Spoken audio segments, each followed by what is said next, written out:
Assalamualaikum warahmatullahi wabarakatuh. Kali ini saya akan membahas tentang sejarah kerajaan Islam di Indonesia. Dan saya akan mengambil di bagian wilayah Yogyakarta.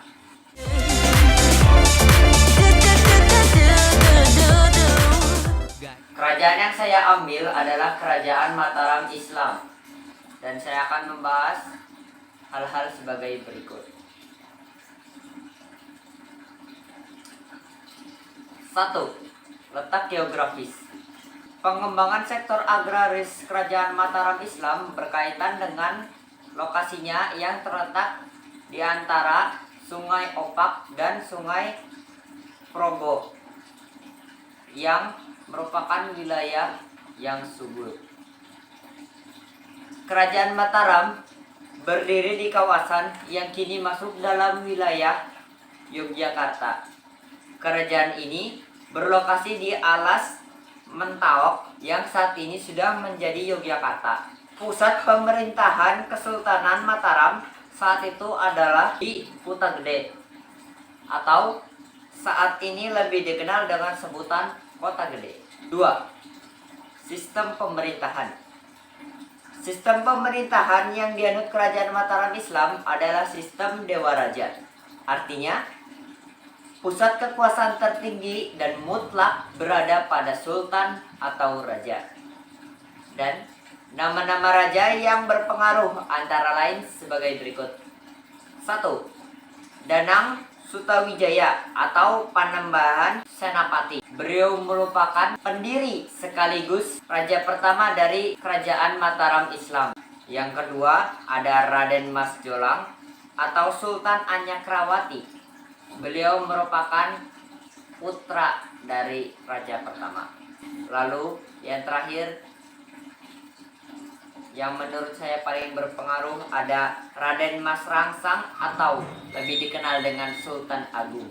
Beliau membawa Kerajaan Mataram Islam menuju puncak kejayaannya, yaitu pada tahun 1645.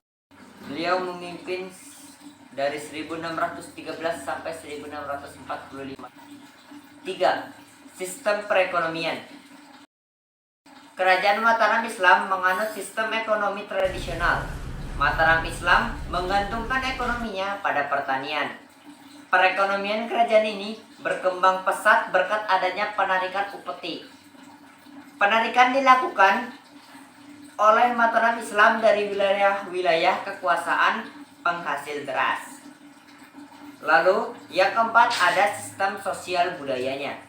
Kehidupan sosial Kerajaan Mataram Islam bercorak feodal, di mana pejabat kerajaan merupakan tuan tanah dan rakyat umumnya merupakan penggarap.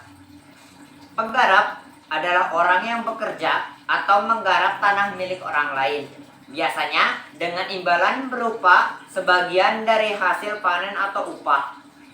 Pejabat menjadi tuan tanah karena memiliki kontrol atas tanah dan sumber daya, serta kuasa untuk mengatur hubungan antara penggarap dan tanah yang mereka garap. Hal ini seringkali terjadi dalam sistem feodal, di mana kekuasaan dan kepemilikan tanah berkonsentrasi pada kelompok elit seperti pejabat atau bangsawan. Terakhir, ada bukti peninggalan dari Kerajaan Mataram Islam. Di bidang arsitektur, ada Masjid Kota Gede yang masih berdiri kokoh di bagian selatan dari Pasar Kota Gede. Lalu ada pula Makam Kota Gede. Dan untuk bidang seni dan tradisi, salah satunya ialah kerajinan perak. Kerajinan perak merupakan komoditas utama di Kota Gede. Kerajinan perak tersebut dibawa oleh orang-orang Kalang ke Kota Gede dan dikembangkan di sana bersama para abdi dalam Kerajaan Mataram Islam. Sekian penjelasan dari saya mengenai sejarah Kerajaan Islam, yaitu Kerajaan Mataram Islam yang berada di Yogyakarta. Terima kasih telah menonton. Assalamualaikum warahmatullahi wabarakatuh.